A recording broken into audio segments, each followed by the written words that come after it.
Welcome to online Guruji classes.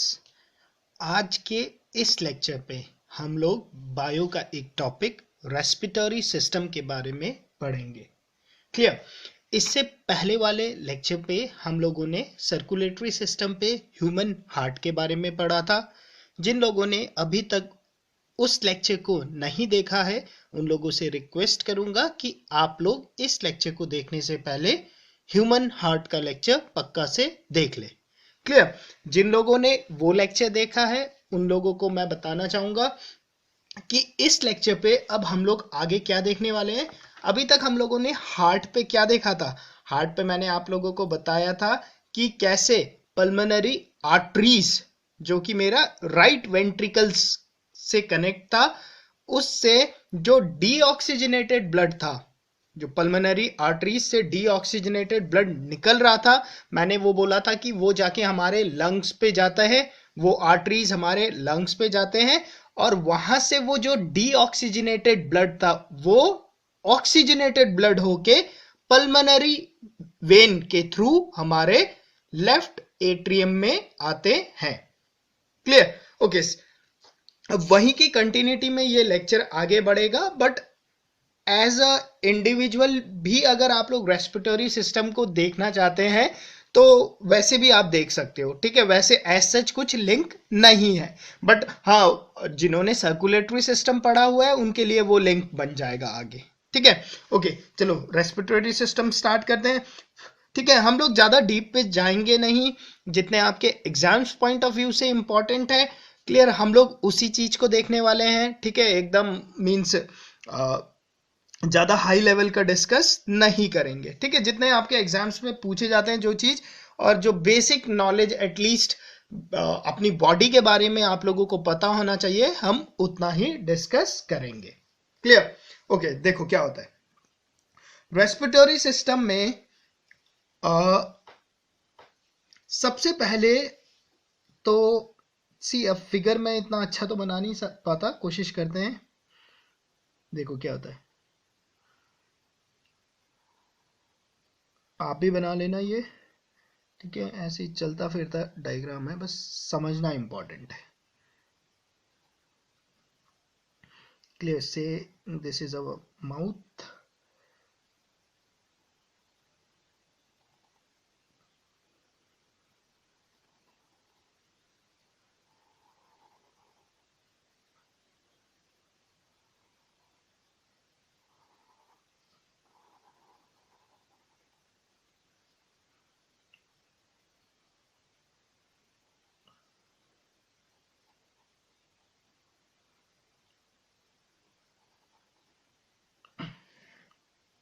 ठीक है, पहले एक एक करके सारे टर्म्स को देखते हैं, फिर मैं वो सारे टर्म्स के क्या नाम है, वो क्या काम करते हैं, क्यों वो टर्म्स हम लोगों को पता होना इंपॉर्टेंट है, वो सारा डिस्कस करेंगे।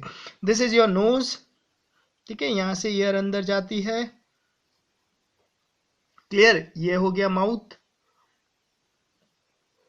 मुंह से भी आप लोग सांस तो ले ही सकते हैं, बट जनरली क्या है, नोज के थ्रू ही होता है।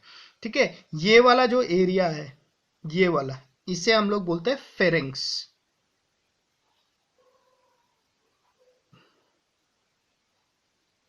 ठीक है, अभी एक्सप्लेन करेंगे एक एक टर्म को।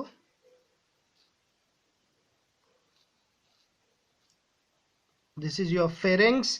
ठीक है, अब फेरिंग्स भी तीन टाइप के होते हैं। एक होता है नेसोफेरिंग्स, एक होता है ओरोफेरिंग्स, एक होता है लेरिंगोफेरिंग्स। ठीक है, ये वाला जो है वो नेसोफेरिंग्स होता है, उसके बाद ओरोफेरिंग्स होता है, उसके बाद लेरिंगोफेरिंग्स होता है, ये वाला हिस्सा। ठीक है, वो इतना इंपॉर्टेंट नहीं है। ठीक है, नोज के बाद वाला जो हिस्सा है जो आपके माउथ तक आता है, यहां तक आता है, इसे आप लोग बोलते हो फेरिंग्स। ठीक है, उसके बाद ये जो ऐसा है ना, इसे बोलते हैं एपिग्लॉटस।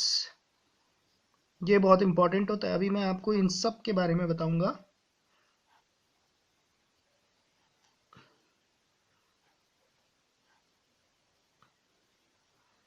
एपिग्लॉटिस।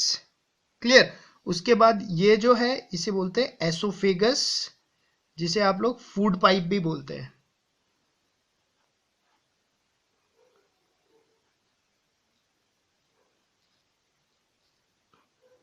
ठीक है, ये होता है आप लोगों का लेरिंग्स। लेरिंग्स को क्या बोलते हैं? वॉइस बॉक्स भी बोलते हो ना आप लोग, एडम एप्पल भी बोला जाता है इसी को। ठीक है, लेरिंग्स के अंदर क्या होते हैं आप लोगों के? लेरिंग्स के अंदर आप लोगों के जो ये वॉइस कॉर्ड होते हैं, ठीक है, जहां से आवाज प्रोड्यूस होती है। आप लोग अपने गले में ये जो टच करके देखोगे ना, एडम एप्पल भी बोलते हैं इसे, जो निकला हुआ होता है कार्टिलेज मसल्स टाइप के, ये लेरिंग्स होते हैं आप लोगों के। क्लियर? गले में टच करना, जो हिस्सा टच होगा दैट इज योर लेरिंग्स। और जो ये है, ये वाला पाइप है, इसे बोलते हैं हम लोग ट्रैकिया।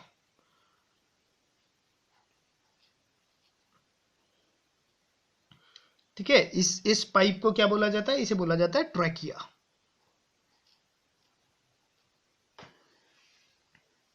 क्लियर? अब एक्चुअल में क्या होता है ना, जैसे ये अगर मैं बताऊं, अगर ये आप लोगों का ट्रैकिया है ब्लैक पेन, तो इसके ठीक पीछे आप लोगों का एसोफेगस होता है, फूड पाइप होता है। क्लियर? ठीक है, अभी मैं आप लोगों को पूरा एक्सप्लेन करूंगा कि क्यों ये ऐसे होते हैं, क्या काम करता है एपिग्लॉटिस। अब जरा रेस्पिरेटरी सिस्टम के मेन पार्ट्स पे आ जाते हैं। ट्रैकिया से हम लोग एक्सपेंड करते हैं और देखते हैं लंग्स, ट्रैकिया देखते हैं, फिर ब्रोंकाई देखते हैं, फिर ब्रोंकियोस देखते हैं, फिर एल्वियोलाइज देखते हैं, फिर देखेंगे वहां पे एल्वियोलस पे जो डीऑक्सीजनेटेड ब्लड आया था वो ऑक्सीजनेटेड ब्लड में कैसे चेंज हो जाता है। ठीक है, ये सारा चीज देखेंगे। ठीक है, सबसे पहले जो आप लोगों का ट्रैकिया बना लो,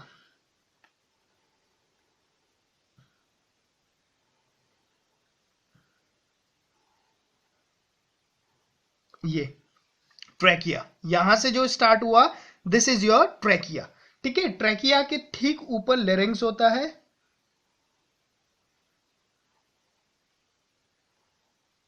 इस पे आप लोगों के वोकल कॉर्ड होते हैं। ठीक है, और ट्रैकिया और लेरिंग्स को एक कार्टिलेज मसल्स जो है इन दोनों को ज्वाइन करती है, उसे बोला जाता है कैरिकॉइड। यहां पर होता है ऐसे, इन दोनों को ज्वाइन करती है। ठीक है, कार्टिलेज मसल्स होती है ये लोग।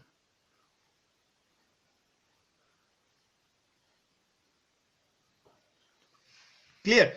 अब जो ये ट्रैकिया होता है, ये इस ट्रैकिया में आप लोगों के कार्टिलेज रिंग्स होते हैं, ऐसे, ये ऐसे।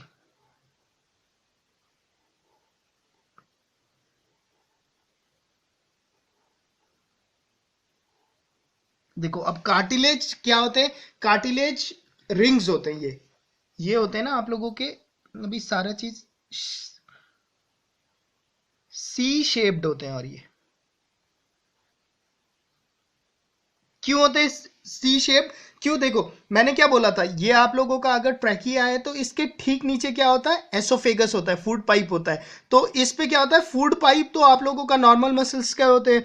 ठीक है, जो ये ट्रैकिया होता है ना, इस पे यहां से लेकर ये जो घुमा है ऊपर का टॉप वाला हिस्सा, तो इसलिए ये सी शेप रहता है खाली ट्रैकिया के लिए, क्योंकि ट्रैकिया के ठीक नीचे तो एसोफेगस है ना, तो वहां पे कार्टिलेज मसल्स नहीं होती है। ठीक है, जबकि जो ये था कैरिकॉइड था, ये कार्टिलेज मसल्स होती है, और ये कंप्लीट कार्टिलेज मसल्स होती है, ये कैरिकॉइड। इसके नाम भी लिखते चलो, क्राइकॉइड, कैरिकॉइड बोल रहा था मैं, क्राइकॉइड। ठीक है, क्या बोलते हैं? क्राइकॉइड। ये क्या होता है? कंप्लीट कार्टिलेज मसल्स होते हैं।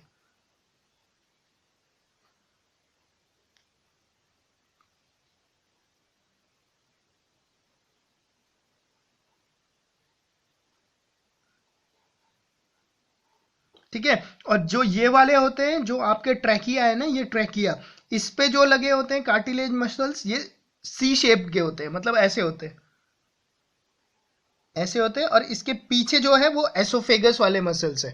क्लियर? ठीक है, ओके। ये क्या आप लोगों का? ये आप लोगों का लेरिंग्स है।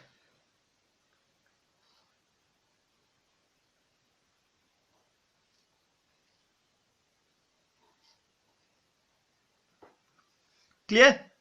लेरिंग्स, लेरिंग्स के ठीक नीचे कैरिकॉइड हो गया। ठीक है, और कैरिकॉइड के नीचे से ट्रैकिया, ठीक है, और ये ट्रैकिया पे जो है सी शेप कार्टिलेज मसल्स के रिंग्स होते हैं, ठीक है, और जो कैरिकॉइड है, ये कैरिकॉइड क्या है, ये कंप्लीट कार्टिलेज मसल्स होता है, मतलब जैसे ये तो सी शेप के है ना, ये ऐसे नहीं होते, ये कंप्लीट होते हैं कार्टिलेज मसल्स, ठीक है। अब जो ट्रैकिया है, ठीक है, इसे ट्रैकिया बोलते हैं।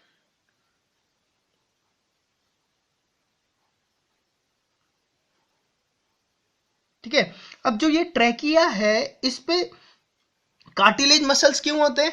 देखो, कार्टिलेज मसल्स क्या होते हैं? कार्टिलेज मसल्स आप लोगों के सॉफ्ट मसल्स नहीं होते, ठीक है। कार्टिलेज मसल्स जैसे आप लोगों के, ये देखो, आप लोग अगर अपने ईयर कान को छुओगे तो वहां पे कान पे आप लोगों को मसल्स दिख रहा है ना, ये बोन है, ठीक है, और ना ये एकदम सॉफ्ट है, ये थोड़ा सा, मतलब क्या है, थोड़ा सा हार्ड टाइप का है। इस टाइप के जो मसल्स होते हैं इसे क्या बोला जाता है? कार्टिलेज बोला जाता है, ठीक है। अब कार्टिलेज जो रिंग्स है वो क्या करता है, जो हम लोगों का ट्रैकिया है ना, अब ट्रैकिया क्या है, यहां से ईयर फ्लो होगा, ठीक है, ट्रैकिया से ही तो आप लोग इनहेल करोगे या एक्सहेल करोगे। तो ट्रैकिया क्या होगा, अगर ये सॉफ्ट मसल्स का होगा तो ऐसा भी हो सकता है प्रेशर डिफरेंस, अभी मैं बताऊंगा कैसे प्रेशर डिफरेंस क्रिएट होता है। प्रेशर डिफरेंस होने के बाद ये मसल्स क्या हो जाए, आपस में स्क्वीज हो जाए, ठीक है, ऐसा भी कंडीशन होता है। तो एक रिंग टाइप के शेप के कार्टिलेज मसल्स होते हैं, ये क्या करता है, ट्रैकिया के शेप को होल्ड करके रखता है, समझ रहे हो ना। जैसे ये ट्रैकिया है तो ये क्या करता है, ये कार्टिलेज रिंग्स लगे हुए होते हैं इस पे, ठीक है। अब ये कार्टिलेज रिंग क्या है, इसे क्या कहते हैं, स्क्वीज नहीं होने देते, समझ रहे हो ना, प्रेशर डिफरेंस के कारण स्क्वीज नहीं हो सकता ये वहां पर, मतलब एक तरीके से ये होल्ड है, मतलब उसका शेप क्या रहता है, कांस्टेंट ही रहता है, ठीक है ना, जो सर्कमफ्रांस है उसका वो उतना ही बना रहता है, ठीक है, कार्टिलेज मसल्स के कारण, ये जो सी शेप कार्टिलेज मसल्स है, ठीक है। यहां तक ये ट्रैकिया है, ठीक है। ट्रैकिया जब आता है, ट्रैकिया आके दो हिस्सों में डिवाइड होता है आगे, एक थोड़ा एंगल में निकल जाता है, ठीक है, और एक लगभग लगभग सीधा ही रहता है, क्लियर। जहां से ये डिवाइड होना शुरू होता है ट्रैकिया, उसे हम बोलते हैं ब्रोंकाई। क्या बोलते हैं अब इसे, यहां से इसका नाम आगे पड़ जाता है ब्रोंकाई,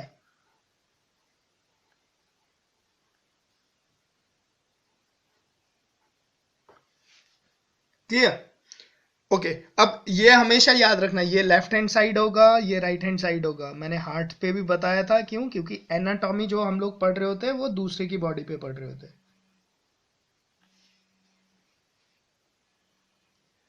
क्लियर। ओके, अब जब ये ब्रोंकाई है, क्लियर, अब जो ब्रोंकाई है ये यहां से दो हिस्सों में डिवाइड हो जाता है आगे, और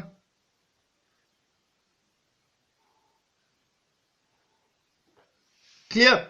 और जो आप लोगों का राइट हैंड वाला ब्रोंकाई है, ये यहां से तीन हिस्सों में डिवाइड होता है, एक सिमेट्री बनती जाती है, ठीक है।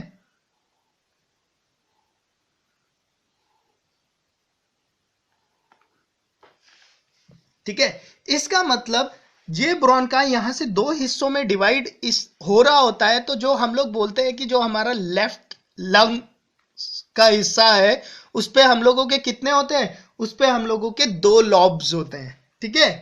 देखो ऐसे, अब यहां से ना एक हार्ट बना, वो सॉरी लंग बना लो, इस पे थोड़ा क्लियर होता जाएगा ना।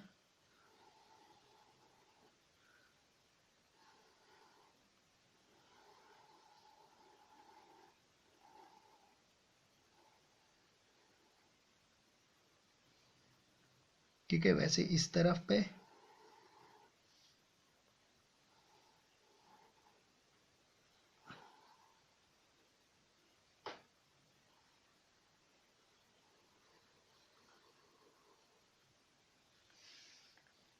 क्लियर।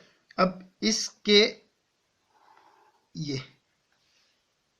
ठीक है, ये जो है ये लॉब है, इस पे दो लॉब होते हैं, ठीक है। जो आप लोगों का लेफ्ट लंग होता है, इस पे दो लॉब्स होते हैं, और जो राइट लंग्स होता है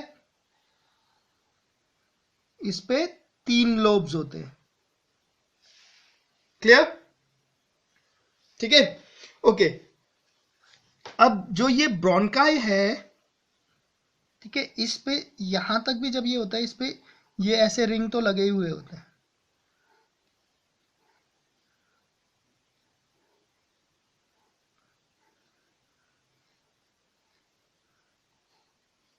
सी कार्टिलेज मसल्स रहते हैं।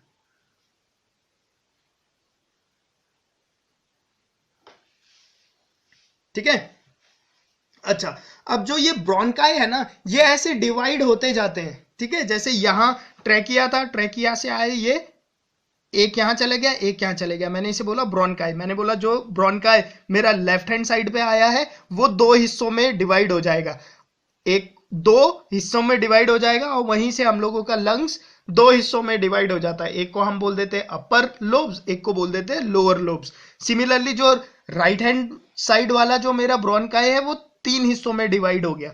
ठीक है, तो यहां पर तीन लोब्स हो गए मेरे राइट हैंड साइड पे। क्लियर?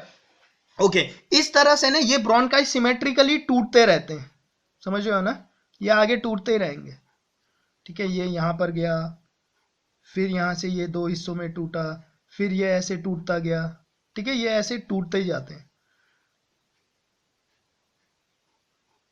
ऐसे तोड़ लेना आप लोग।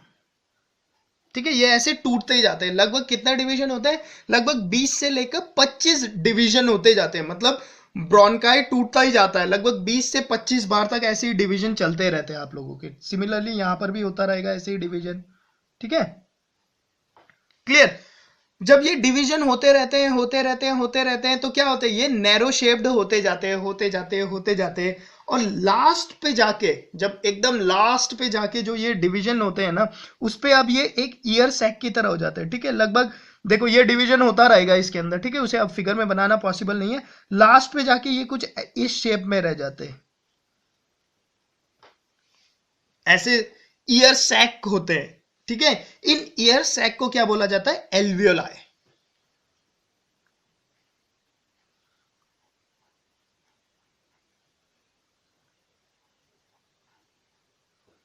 क्लियर?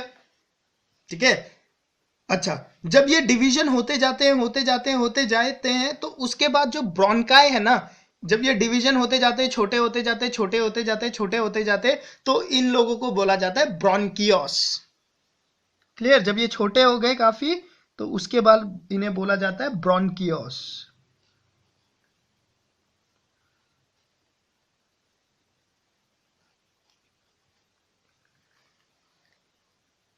ठीक है, तो जो रेस्पिरेटरी सिस्टम है वो कहां से स्टार्ट हुआ आप लोगों के? नोज से स्टार्ट हुआ, उसके बाद कहां पे गया? फेरिंक्स पे गया, उसके बाद कहां पे गया? लेरिंग्स पे गया, उसके बाद कहां पे गया? ट्रैकिया पे आया, फिर ब्रोंकाई पे आया, फिर ब्रोंकियोस पे आया, फिर एल्वियोलाई पे आया, लास्ट पे आके। क्लियर? ठीक है, अच्छा, अब जो ये हम लोगों का लंग्स होता है, हम लोगों का लंग्स को प्रोटेक्ट करने के लिए हम लोगों की बॉडी में क्या लगा हुआ है? रिब्स है। ठीक है, टोटल कितने रिब्स होते हैं आप लोगों के? टोटल आप लोगों के 12 रिब्स होते हैं। क्लियर? मैं 12 रिब्स दिखा देता हूं। 1 2 3 4 5 6 7 8 9 10 11 12।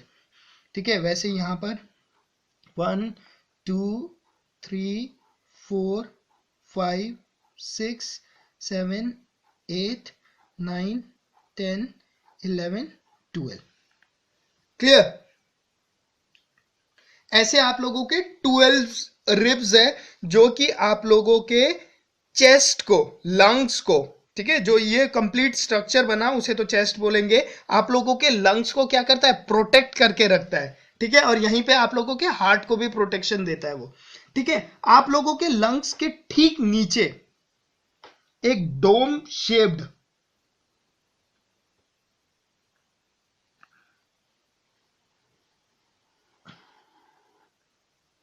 ठीक नीचे लार्ज डोम शेप्ड मसल्स होता है, इसे क्या बोलते हैं हम लोग? डायफ्राम।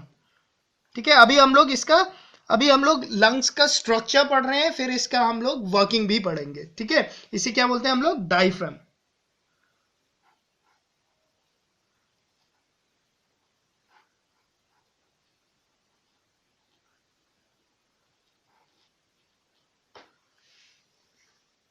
ठीक है, अच्छा, ओके, ये तो हो गया आप लोगों का लंग्स का एक स्ट्रक्चर हो गया। ठीक है, अब ये लंग्स काम कैसे करता है देखो, सी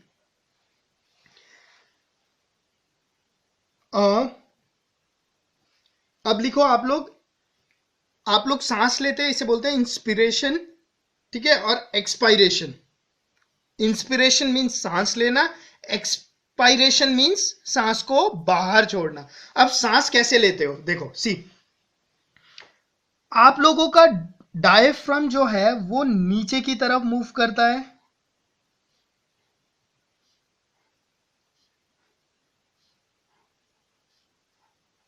ठीक है, जो डायफ्राम है ये नीचे की तरफ मूव करता है। ठीक है, और जो आप लोगों का चेस्ट है, चेस्ट जो है वो अप और आउट की तरफ मूव करता है। मींस सॉरी, चेस्ट कह रहा है, जो आपके रिब्स है ना, जो आप लोगों के ये रिब्स है, 12 रिब्स है, ये रिब्स आप लोगों के अप एंड आउट मूव करते हैं।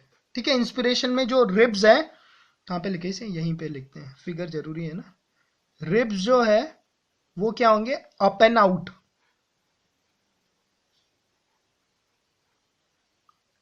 और जो आप लोगों का डायफ्राम है,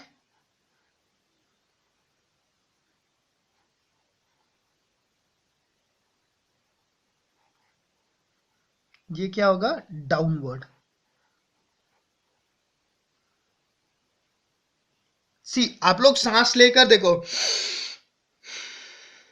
जब आप लोग सांस लोगे तो आप लोग देखोगे कि जो डायफ्राम है वो आप लोगों का नीचे की तरफ मूव होता है। ठीक है, अब देखो इसके ठीक नीचे क्या है, इन लंग्स के ठीक नीचे आप लोगों का डाइजेस्टिव सिस्टम यहाँ पे स्टार्ट होता है। मतलब आप लोगों का small intestine, large intestine, liver विवर सब है, ये वो हम लोग डाइजेस्टिव सिस्टम पे पढ़ेंगे। ठीक है, जब ये डायफ्राम आप लोगों का नीचे की तरफ मूव होता है तो आपका पेट बाहर की तरफ आएगा। अब सोचो ना, ये डायफ्राम है, अब डायफ्राम के मसल जब नीचे की तरफ आएंगे तो जो आप लोगों का पेट है, स्टमक है, वो बाहर की तरफ आएगा। ठीक है, आप सांस लेकर देखो, आप लोगों के रिब्स, जो रिब्स है आप लोगों के चेस्ट के, वो अप आएंगे, अप एंड आउट होंगे। ठीक है, आप लोग उसे फील कर सकते हो सांस लेकर। और आप लोगों का जो पेट है, जो स्टमक है, वो बाहर की तरफ मूव करेगा। क्यों? क्योंकि आपका डायफ्राम जो है वो नीचे की तरफ मूव आया, इसने आपके स्टमक को बाहर की तरफ निकाल दिया, और आप लोगों का रिब्स अप एंड आउट हुआ। अब इसके कारण क्या हुआ, इसके कारण क्या हुआ कि जो लंग का जो यहां पर स्पेस था, क्लियर, ये स्पेस क्या है, इंक्रीज हो गया। क्लियर, लंग का क्या हुआ, स्पेस इंक्रीज हो गया। तो लंग्स के अंदर क्या थे, आप लोगों के ईयर मॉलिक्यूल्स थे, तो ईयर मॉलिक्यूल्स ऐसे रहे होंगे से। ठीक है, तो जब लंग्स आप लोगों का एक्सपेंड हुआ at the time of inspiration, ठीक है, at the time of inspiration क्या हुआ, आप लोगों का लंग्स क्या हुए, एक्सपेंड हुए। जब लंग्स एक्सपेंड हुए तो जो ये ईयर मॉलिक्यूल्स थे, इन ईयर मॉलिक्यूल्स के बीच का डिस्टेंस बढ़ गया होगा।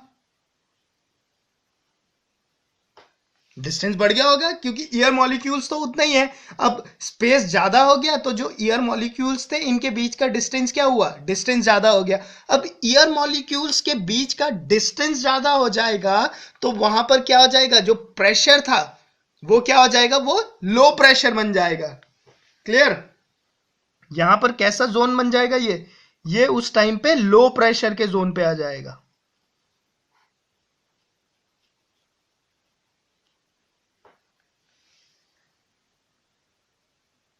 ठीक है, प्रेशर कम हो गया। ठीक है, अब देखो क्या हुआ, बाहर कितना प्रेशर होता है, मेरे मुंह के बाहर का प्रेशर जो स्टैंडर्ड प्रेशर होता है वो कितना होता है, 760 mm ऑफ Hg, यही होता है एटमॉस्फेरिक प्रेशर। ठीक है, आपके लंग्स के अंदर ईयर मॉलिक्यूल्स को ज्यादा स्पेस, क्योंकि मैंने जब सांस लिया तो मेरा चेस्ट बाहर आया, ठीक है, मेरा चेस्ट बाहर की तरफ मूव करा, मेरा डायफ्राम नीचे की तरफ मूव आया, तो इस लंग्स के पास अब ज्यादा स्पेस हो गया। ठीक है, अब इस लंग्स, क्योंकि ये एक्सपेंड हुआ, इसके पास ज्यादा स्पेस था, तो ईयर मॉलिक्यूल्स जो लंग्स के पास थे वो सेपरेट हो गए, तो जो वहां पर प्रेशर था वो डिक्रीज हो गया। तो यहां पर जो प्रेशर होता है वो डिक्रीज हो गया, से यहां पर प्रेशर हो गया 758 mm ऑफ Hg।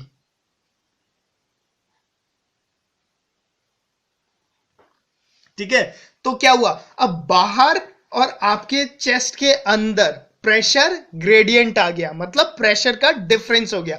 अब जब भी प्रेशर का डिफरेंस होगा तो क्या होगा, देखो क्या होता है, हमेशा कुछ भी मूवमेंट होता है वो क्या होता है, हाई प्रेशर से लो प्रेशर की तरफ मूवमेंट होता है। क्लियर? तो क्या होगा, जो बाहर का जो ईयर था, जो 760 mm ऑफ Hg में था, जो कि हाई प्रेशर में था, वो क्या होगा, हमारे लंग्स के अंदर आ जाएगा। क्लियर? समझ गए ऑक्सीजन कैसे आता है हमारे लंग्स के अंदर? प्रेशर डिफरेंस जो बना है इसके कारण ऑक्सीजन हमारे लंग्स के अंदर आ गया। ठीक है, अब ऑक्सीजन हमारे लंग्स के अंदर आ गया प्रेशर के जो डिफरेंस है उसे मेंटेन करने के लिए, ताकि जो प्रेशर हमेशा हमेशा चीज हाई टू लो की तरफ मूव करते हैं। ठीक है ना, तो हाई प्रेशर से लो प्रेशर की तरफ हुआ तो क्या हुआ, जो नोज से जो ईयर था जो कि हाई प्रेशर में था, और जो बाहर का ईयर था वो क्या था, ऑक्सीजनेटेड ईयर था, उसमें कार्बन डाइऑक्साइड कम था, ऑक्सीजन ज्यादा था। वो ऑक्सीजन क्या हुआ, हमारे नोज के थ्रू फिरिंक्स से होते हुए, लिरिंग से होते हुए, ट्रैकिया से होते हुए, ब्रोंकाई से होते हुए, ब्रोंकियोस से होते हुए एल्वियोलाई तक आ गया। ठीक है, इसके बाद जो गैसेस एक्सचेंज है वो मैं आप लोगों को बताऊंगा। ठीक है, तो समझ गए ईयर कैसे हमारे लंग्स के अंदर आया। ठीक है, जो ये प्रोसेस है जिसपे कि ऑक्सीजन हमारे लंग्स के अंदर तक आ गया, इसे बोलते हैं हम इंस्पायरेशन। ठीक है, मतलब सांस लिया हम लोगों ने। क्लियर? अब जब हम लोग सांस छोड़ते हैं, ठीक है, जब आप लोग सांस छोड़ोगे तो उस टाइम पे क्या होता है, आप लोगों के जो डायफ्राम है ये ऊपर की तरफ मूव करेंगे। ठीक है, अब मैं एक्सपायरेशन को समझा रहा हूं। डायफ्राम आप लोगों के ऊपर की तरफ मूव करेंगे। क्लियर? ओके, और जो आप लोगों के रिब्स अप एंड आउट थे वो अब क्या हो जाएंगे, अप एंड आउट की जगह रिब्स क्या हो जाएंगे आप लोगों के, अब आप लोगों के रिब्स जो बाहर की तरफ निकले थे वो डाउन एंड इन हो जाएंगे। ठीक है, आप लोग देखो, सांस लो, रिब्स बाहर आया होगा आप लोगों का, सांस छोड़ो, रिब्स आप लोगों का अंदर की तरफ मूव कर गया होगा, डाउन एंड इन। ठीक है, रिब्स को क्या हुआ होगा, डाउन एंड इनसाइड मोशन पे हुआ होगा। रिब्स आप लोगों का डाउन एंड इन हुआ, डायफ्राम आप लोगों का ऊपर की तरफ आया, तो क्या हुआ, जो हमारे पास जो लंग्स के पास जो स्पेस ज्यादा हो गया था ना, लंग्स का वॉल्यूम इंक्रीज हो गया था, तो अब क्या होगा, ये वॉल्यूम क्या हो जाएगा, डिक्रीज हो जाएगा। क्यों? क्योंकि ये यहां से ऊपर की तरफ आया, जो ये एक्सपेंड हुआ था ये दोबारा से कंप्रेस हो गया, तो जो लंग्स के पास जो एक्स्ट्रा स्पेस बना था, ठीक है, जो एक्स्ट्रा वॉल्यूम बन गया था वो खत्म हो जाएगा। इससे क्या हो जाएगा, जो एयर मॉलिक्यूल्स थे वो अब क्या हो जाएंगे, क्लोजली पैक्ड हो जाएंगे, पास पास आ जाएंगे। अब एयर मॉलिक्यूल्स जब पास पास आ जाएंगे तो उनपे क्या होगा, प्रेशर इंक्रीज हो जाएगा। क्लियर? क्लियर? अब क्या हुआ, अच्छा, बाहर का जो ईयर का प्रेशर है वो तो 760 mm ऑफ Hg एक कांस्टेंट है। अब जो आप लोगों के लंग्स के अंदर जो ईयर होगा ना वो क्या होगा, हाई प्रेशर में होगा in comparison to atmospheric pressure. मतलब अब अंदर मैं मान लेता हूं 762 mm ऑफ Hg हो गया।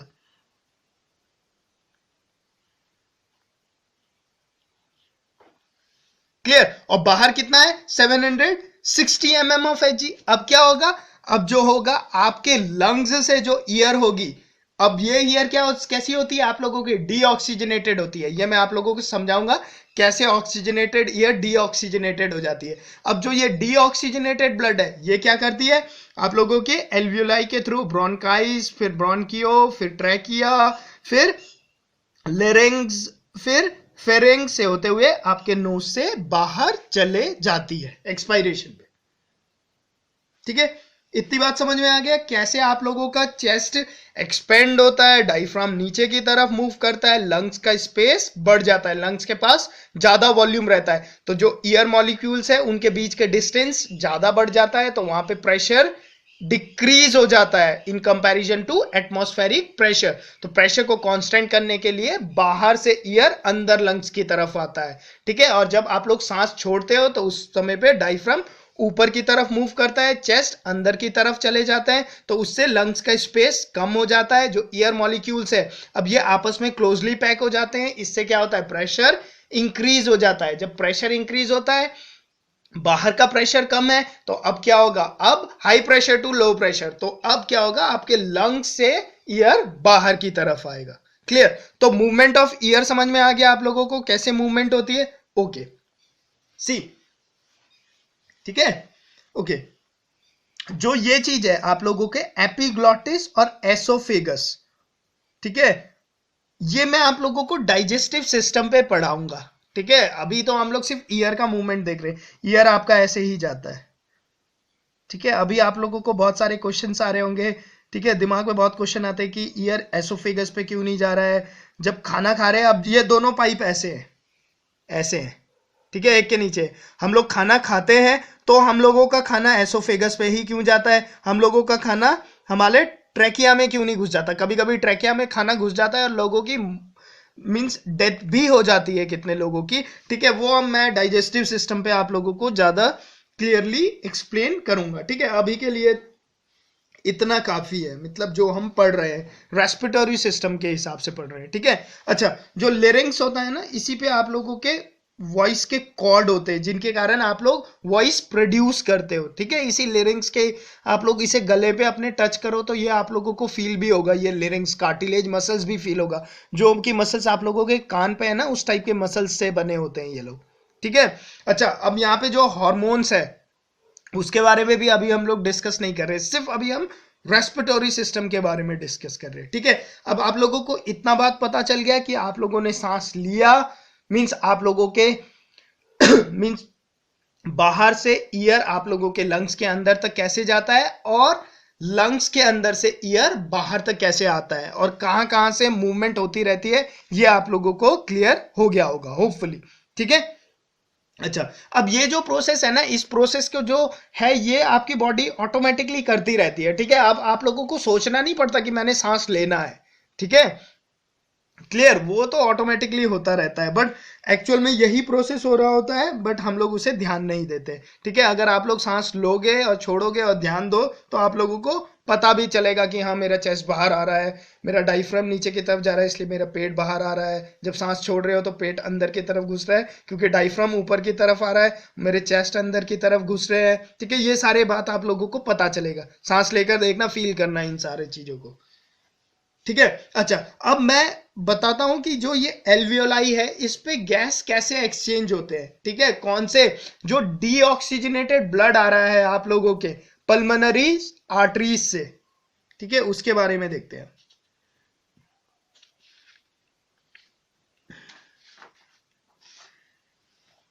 सी,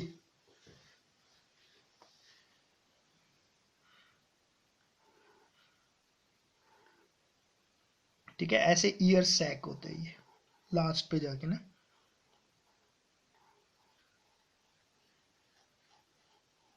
एक ही में मैं आप लोगों को समझा देता हूं। ठीक है, ओके। अब जो लंग्स से जो डीऑक्सीजनेटेड ब्लड हम लोगों का पल्मोनरी आर्टरीज लेकर आ रहा था, ठीक है, जो कि डीऑक्सीजनेटेड ब्लड था मेरा। ठीक है, आप लोगों को हार्ट होगा तो आप लोगों को याद होगा कि हम लोगों के राइट वेंट्रिकल ने पंप किया था और पल्मोनरी आर्टरीज के थ्रू डीऑक्सीजनेटेड ब्लड मेरे लंग्स तक पहुंचा था। ठीक है, तो जो आर्टरीज थी वो छोटी होती जाती है, छोटी होती जाती है, छोटी होती जाती है, नैरो होती जाती है, नैरो होती जाती है, जब वो एल्वियोलाई तक पहुंचती है हम लोगों के लंग्स पे। अब लंग्स पे बहुत सारे एल्वियोलाइज है, ठीक है, बहुत सारे ईयर सैक्स होते हैं। ठीक है, जब हम लोगों के एल्वियोलाइज तक पहुंचते हैं तो वहां पर जब एकदम पतली आर्टरीज हो जाती है ना, हम लोग उसे बोलते हैं कैपिलरीज बोलते हैं। ठीक है, क्लियर, तो ऐसे है, समझ लो, ये एक आ रही है कैपिलरीज, एक ईयर सैक में बता रहा हूं, ऐसे बहुत सारे ईयर सैक्स होंगे। ठीक है, ये एल्वियोलाइजर है।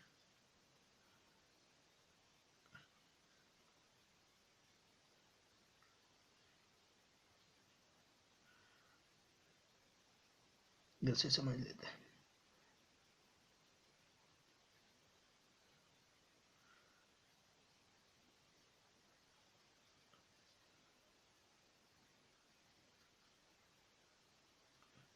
ठीक है, ये ईयर सैक है जो कि लास्ट हिस्सा है।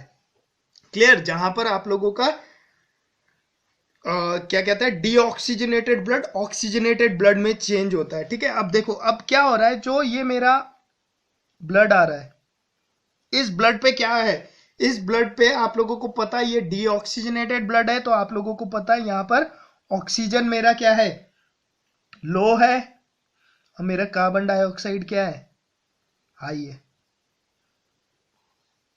पता है ये बात, क्योंकि ये डीऑक्सीजनेटेड ब्लड है। ओके, अब जो मेरा एल्वियोलाई तक आ रहा है, यहां पर क्या हो रहा है मेरा, आप लोगों को पता है, आप लोगों ने सांस लिया है, फ्रेश एयर लिया है, तो फ्रेश एयर में क्या है, आप लोगों का ऑक्सीजन क्या है, हाई है,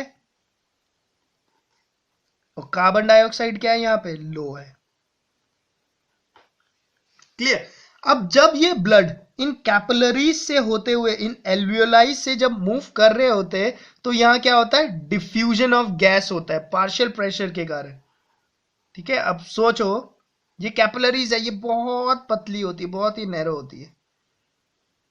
क्लियर। अब क्या होता है, यहां पर O2 का कंसंट्रेशन हाई है, ठीक है, यहां पे O2 का कंसंट्रेशन, सॉरी, यहां पे O2 का कंसंट्रेशन लो है, ठीक है, यहां पर O2 का कंसंट्रेशन हाई है, तो डिफ्यूजन होता है। ठीक है, डिफ्यूजन होता है, और डिफ्यूजन के कारण क्या होता है, जो हाई ऑक्सीजनेटेड है, जो हाई ऑक्सीजन है वो क्या करता है, हाई यहां पर ऑक्सीजन को दे देता है। क्लियर। अच्छा, इसे ऐसे समझो, देखो क्लियर, यहां पर ऑक्सीजन क्या है, लो है, और CO2 क्या है, हाई है। ठीक है, ये जो कैपिलरीज जा रही है, ठीक है, और जो एल्वियोलाई है उसके अंदर क्या है, O2 क्या है, O2 हाई है, ठीक है, और CO2 क्या है, लो है। ठीक है, तो क्या होता है, यहां पर अब गैस का डिफ्यूजन होता है। ठीक है, पार्शियल प्रेशर के कारण, अब ये पार्शियल प्रेशर फिजिक्स में पढ़ेंगे, तो इससे क्या होता है, जो हाई ऑक्सीजनेटेड ब्लड होता है वो क्या होता है, यहां पर मैंने क्या बोला है, हमेशा हर चीज हाई से लो की तरफ मूव करती है। ठीक है, तो ये जो हाई ऑक्सीजन है, वो हाई ऑक्सीजन क्या है, लो ऑक्सीजन, ये हाई है ये लो है, तो क्या करता है, ये हाई इस लो को अपने बराबर लाने की कोशिश करता है। समझ रहे हो ना। ठीक है, तो ये हाई इस लो को बराबर लाने की कोशिश करता है, और ये हाई इस लो को बराबर लाने की कोशिश करता है, तो क्या होता है, ऑक्सीजन यहां से अंदर की तरफ आ जाता है। क्यों, क्योंकि ये हाई है ये लो है, तो हाई से लो की तरफ मूवमेंट होता है, तो ऑक्सीजन अंदर की तरफ आ जाता है। क्लियर। और ये हाई है, बाहर क्या है, ये CO2 क्या है, बाहर क्या है, कार्बन डाइऑक्साइड लो है, तो हाई से लो की तरफ मूवमेंट होता है, तो ये कार्बन डाइऑक्साइड यहां से बाहर की तरफ मूवमेंट करने लगता है। क्लियर। तो होता क्या है, जब ये एल्वियोलाई से बाहर निकलते हैं, तो उस टाइम पे क्या होता है, ऑक्सीजन O2 यहां पर हाई हो चुका होता है, और CO2 क्या होता है, यहां पे लो हो चुका होता है। क्लियर। तो उसी प्रकार से जो ये ऑक्सीजन यहां पर हाई था, क्यों, क्योंकि इसने जो अपना हाई है वो तो इस लो को करने के मतलब हाई से लो की तरफ मूवमेंट हुआ, तो ये हाई ऑटोमेटिकली लो हो जाएगा ना, एक एवरेजिंग हो जाएगी। समझ लो, मैंने बोला कि ये 10 है, ठीक है, ये 4 है, तो मैंने क्या बोला, हाई से लो की तरफ मूवमेंट होगा, दोनों क्या है, साथ साथ होने की कोशिश करेंगे, तो ये 10 वाला 7 हो जाएगा, ये 4 वाला भी 7 हो जाएगा, एवरेजिंग हो जाएगी। तो ये जो हाई था, अब ये हाई तो लो हो गया, ठीक है, और जो लो था वो क्या हो गया, हाई हो गया। समझ रहे हो ना। तो इसीलिए अब जो ये O2 जो हाई था, ये क्या हो गया, अब यहां पर जब ये एल्वियोलाई ऐसे हो गया, तो अब यहां पर क्या हो गया, ऑक्सीजन लो हो गया, ठीक है, और कार्बन डाइऑक्साइड क्या हो गया, यहां पर हाई हो गया, डिफ्यूजन ऑफ गैस हो गया। समझ में आया। अब क्या होगा, अब ये इंस्पिरेशन के टाइम पे हुआ ये सारा, और एक्सपायरेशन के टाइम पे क्या होगा, अब जो ये था लंग्स पे, यहां से ऐसे एयर आया, यहां पर गैसेस के एक्सचेंज हुए, और ये एयर मूव करके चला गया बाहर। इंस्पिरेशन हुआ, एक्सपायरेशन हुआ। क्लियर। इंस्पिरेशन के टाइम में जब आ रहा था, तो वो क्या था, हाई ऑक्सीजन हाई था, कार्बन डाइऑक्साइड लो था, यहां पर गैसेस के डिफ्यूजन हुए, एक्सचेंज हुआ गैस, और जाते टाइम पे क्या हो गया, ये ऑक्सीजन लो हो गया और कार्बन डाइऑक्साइड हाई हो गया। ठीक है, तो जब हम लोग सांस लेते हैं, तो उस टाइम पे हाई ऑक्सीजनेटेड एयर मॉलिक्यूल्स को हम लोग अंदर लेते हैं, उस पे कार्बन डाइऑक्साइड कम होता है, और जब हम एक्सपायरेशन करते हैं तो उस टाइम पे कार्बन डाइऑक्साइड का कंसंट्रेशन बढ़ जाता है और ऑक्सीजन का कंसंट्रेशन उस पे कम रहता है। क्लियर, समझ में आ गया कैसे हुआ ये प्रोसेस? ठीक है, बहुत ही इंपॉर्टेंट प्रोसेस है, होपफुली इतना क्लियर हो गया होगा। ठीक है, गैसेस एक्सचेंज हुए हैं, बेसिकली डिफ्यूजन ऑफ गैसेस बोलते हैं इसी को। ठीक है, पार्शियल प्रेशर का भी कंसेप्ट यही है कि हाई प्रेशर से लो प्रेशर की तरफ चले गया, कैसे एवरेजिंग आउट हुआ, मैंने एग्जांपल 10 और 4 का दिया, तो उससे आप लोग समझ गए होंगे कि जो 10 था वो 7 हो गया, मतलब हाई से वो लो हो गया, और जो 4 था वो 7 हो गया, मतलब लो से हाई हो गया। समझ रहे हैं ना? ठीक है, इस तरह से आप लोगों के गैसेस एक्सचेंज होते हैं। और अब ये लोग यहां से, ये कैपिलरीज, अब ये हजारों कैपिलरीज है, ये कैपिलरीज जुड़ती जाती है, जुड़ती जाती है, जुड़ती जाती है, और ये क्या बन जाती है आप लोगों की? ये कैपिलरीज आप लोगों की पल्मोनरी वेन बन जाती है, और जो पल्मोनरी वेन है वो जाके आप लोगों के लेफ्ट एट्रियम में जाके जुड़ती है। क्लियर, आप लोगों को पता होगा। और वहां पर वो कैसा ब्लड लेकर आती है? ऑक्सीजनेटेड ब्लड लेकर आती है। क्लियर, मैंने आप लोगों को बताया था। तो जो डीऑक्सीजनेटेड ब्लड हार्ट ने पंप किया था थ्रू पल्मोनरी आर्टरीज, जो मेरे लंग्स तक आया, लंग्स पे वो क्या हो गया? मेरा ऑक्सीजनेटेड हो गया।